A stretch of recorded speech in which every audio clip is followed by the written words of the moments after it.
নবাবগঞ্জ থানা সুলতানপুর এলাকায় আমাদের একটা কাঠের বাগান আছে। কেউ যদি নিতে চান তাহলে আমাকে একটা কমেন্ট করবেন যে আমি জমিটা নেব, তারপরে আমি আপনার সাথে মেসেঞ্জারে কথা বলবো।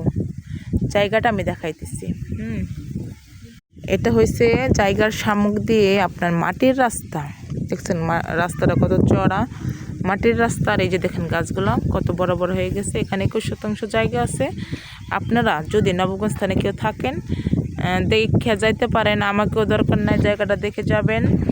এই যে আর নবাবগঞ্জের পিয়াজ ঢালাই রাস্তা আসছে আপনাদের, এই যে দেওয়ালটা সাদা, দেওয়ালের পরে এই মাটির রাস্তাটা আপনার ওই পিয়াজ ঢালাই রাস্তায় গেছে। বড় বড় বাস ট্রাক আসে নবাবগঞ্জের। এটা হয়েছে 21% জায়গা। কেউ যদি নিতে চান আমাকে কমেন্টে জানাবেন। এবং কি নবাবগঞ্জ থানা সুলতানপুর এলাকা কবরস্থানের সাথে জমিটা আমি না থাকলেও আপনারা দেখে যাবেন। আর এই যে দেখেন আপনার গোলাপি কালার বিল্ডিংটা, এটা আমার মামার বিল্ডিং। এই মামার বাড়ি আইসে আপনারা যোগাযোগ করতে পারবেন, তাদের সাথে কথা বলতে পারবেন এবং আমার নাম্বারটা তাদের কাছ থেকে নিতেও পারবেন। এটা হয়েছে আপনার ফেসবুক পাবলিক প্লেস, তার জন্য আমি নাম্বারটা দিলাম না, কিন্তু মেসেঞ্জারে যোগাযোগ করতে পারবেন।